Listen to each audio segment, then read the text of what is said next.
പിന്നെ വലിച്ചെറിയും എലിശല്യം കുറയും, പിന്നെ കുറച്ച് പിന്നെ സ്മെല്ലും കാര്യങ്ങളൊക്കെ കുറയും, പിന്നെ പറമ്പ് ക്ലീൻ ആയി. പക്ഷേ പിന്നെ വേസ്റ്റ് നമുക്ക് കൊണ്ടിടാൻ പറ്റുന്നൊരു സ്മെല്ലടിക്കാതെയും അങ്ങനെ ക്ലിയർ ആയിട്ട് തോന്നുന്നുണ്ട്.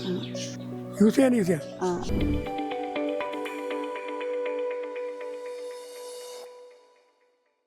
ഹായ്, നമ്മൾ നെടുവണ്ണ പഞ്ചായത്തിലാണ് എത്തിയിട്ടുള്ളത്. നമ്മളിവിടെ ഒരുപാട് വീടുകൾ നമ്മുടെ കിച്ചൺ വേസ്റ്റ് ഡൈജസ്റ്റ് കൊടുത്തിട്ടുണ്ട്.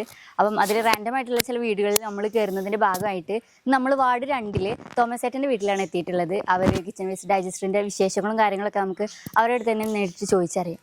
ചേട്ടാ, നമ്മളെ കിച്ചൺ വേസ്റ്റ് ഡൈജസ്റ്റ് ഇപ്പോൾ ഉപയോഗിക്കാൻ തുടങ്ങിയിട്ട് എത്രയായി? ഏകദേശം ഒരു വർഷത്തോളം ആകും. 1 വർഷത്തോളമായി. ഇപ്പോൾ ഉപയോഗിച്ചിട്ട് എങ്ങനെയുണ്ട്? യൂസ്ഫുൾ ആണ്? ഏകദേശം 1 വർഷം. ഉപയോഗിച്ചിട്ട് ഇപ്പോൾ എങ്ങനെയുണ്ട്? നന്നായിട്ട് തോന്നുന്നു. ഇതിന് മുന്നേ അപ്പം എന്താ ചെയ്തിരുന്നത്? വാങ്ങാൻ കാരണം എന്താ? ഞങ്ങൾ തന്നെ സ്വന്തമായിട്ടും നേരത്തെ വന്ന് ഡിസൈൻ ചെയ്ത് ഉപയോഗിക്കുന്നുണ്ടായിരുന്നു. അതിന് പക്ഷേ ഞങ്ങൾ വേസ്റ്റിനേക്കാൾ എൻ്റെ വെള്ളം എടുക്കുന്നുണ്ടായിരുന്നു. അപ്പം ആ ലേതിങ്ങനെ കിട്ടിയപ്പോൾ അത് മാറ്റി ഞങ്ങൾക്ക് നോക്കി. ഇതിപ്പോ ഇങ്ങനെ ഒരു ഉപകരണം ഉണ്ട് എന്നുള്ളത് നിങ്ങൾ എവിടുന്നാ അറിഞ്ഞത്? ഇത് അങ്ങനെ പഞ്ചായത്തിൽ നിന്ന് അറിഞ്ഞത്. അപ്പോൾ ഇതിക്ക് എല്ലാ വേസ്റ്റുകളും ഇടലുണ്ടോ? മിക്കവാറും കിച്ചൺ വേസ്റ്റുകളൊക്കെ ഇടുന്നുണ്ട്. പേപ്പേഴ്സും ഇടലില്ല. ഇവിടെ ഇപ്പം അങ്ങനെ വീട്ടിൽ കൂടുതലും നോൺ വെജ് അതോ വെജ് കഴിക്കുന്നവരാ? രണ്ടും ഉണ്ട്, മിക്സ്ഡ് ആണ്.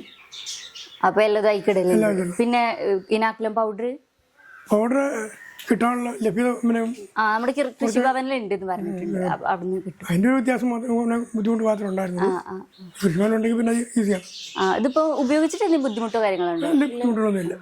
അപ്പൊ ഇതിന് മുന്നേ എന്താ ചെയ്തിരുന്നത് കിച്ചൺ വേസ്റ്റ് ഒക്കെ ഇടാൻ വേണ്ടിയിട്ട്? ചെറുതായിട്ട് ഞങ്ങൾ സെൽഫായിട്ട് ഉണ്ടാക്കിയിട്ടുണ്ടായിരുന്നു. എല്ലാം പിന്നെ ബാക്കിയൊക്കെ മണ്ണി കുഴിച്ചുകൂടുകയും അങ്ങനെയാണ് ചെയ്തിരുന്നത്. എല്ലാം മരത്തിൻ്റെ കുഴിച്ചോട്ട് കുഴിച്ചിടുക. ഇത് ഉപയോഗിച്ചിട്ട് ഇപ്പം എങ്ങനെയുണ്ട്?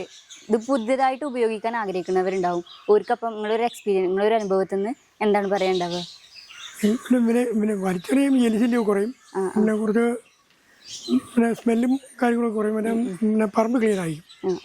ഇതിപ്പം വാങ്ങിയവരുടെ ഫീഡ്ബാക്ക് നോക്കുമ്പോൾ ചിലരൊക്കെ സ്ഥലപരിമിതി ഉള്ളവർക്ക് ഇത് കൂടുതൽ ഉപകാരപ്പെട്ടിട്ടുണ്ടെന്ന് പറഞ്ഞിരുന്നു. ചേട്ടൻ എങ്ങനെ? സ്ഥലപരിമിതിയുള്ളവർക്ക് അതിൻ്റെ ആവശ്യമുള്ളൂ, അല്ലാത്തവർക്ക് പിന്നെ അതിൻ്റെ ആവശ്യം വരുന്നില്ല. കാരണം അവർക്ക് ഏരിയ ഉണ്ട്, പിന്നെ എങ്ങനെയും നമ്മൾ ഇടാമല്ലോ. നമുക്കങ്ങനെയല്ല. പിന്നെ അതിന് വളം എന്ന് പറയുമ്പോൾ വളരെ കുറച്ചേ ഉണ്ടാകുന്നുള്ളൂ. പക്ഷേ ഈ വേസ്റ്റ് നമുക്ക് കൊണ്ടിടാൻ പറ്റുന്നൊരു സ്മെല്ലടിക്കാതെയും അങ്ങനെ ക്ലിയർ ആയിട്ട് തോന്നുന്നുണ്ട്. പിന്നെ വീട്ടിൽ ഇപ്പോൾ ആരൊക്കെയാണ് ഇത് ഉപയോഗിക്കല്? വൈഫും മോളൊക്കെയാണ് ഉപയോഗിക്കല്. അത് ക്ലിയറായിട്ട് അവർ ചെയ്തു പോകും. ഇത് നമുക്ക് എല്ലാവർക്കും ഉപയോഗിക്കാൻ പറ്റില്ലേ? വരും, ഈസിയാണ്, യൂസ് ചെയ്യാൻ ഈസിയാണ്. അപ്പം ഇതിന് വളം എടുത്തിട്ടില്ല എന്നാണ് പറഞ്ഞതില്ലേ? ഇതിനെടുത്തിട്ടില്ല, ഒന്നിനും എടുക്കാറായിട്ടുണ്ട്. 1 സെക്കൻഡ് നിറഞ്ഞു വരുന്നേ ഉള്ളൂ. അപ്പോൾ എന്തായാലും എടുത്തിട്ട് അതിൻ്റെ ഫീഡ്ബാക്കും കാര്യങ്ങളൊക്കെ അറിയിക്കുക. ഞങ്ങളിപ്പം അവിടെ വെച്ചിട്ടുള്ള ഡൈജസ്റ്റ് കണ്ടു, നല്ല രീതിക്ക് തന്നെ ഉപയോഗിക്കുന്നുണ്ട്. അപ്പോൾ എന്തായാലും തുടർന്ന് ഉപയോഗിക്കുക. എന്തെങ്കിലും ഡൗട്ടോ കാര്യങ്ങളോ ബുദ്ധിമുട്ടുകളോ ഉണ്ടെങ്കിൽ അതിൽ കൊടുത്തിട്ടുള്ള നമ്പറിൽ കോൺടാക്ട് ചെയ്യുക. അപ്പോൾ ചേട്ടൻ്റെ സമയം കുറച്ച് ഞങ്ങൾക്ക് വേണ്ടിയിട്ട് ചിലവഴിച്ചതിൽ സന്തോഷമുണ്ട്. Thank you.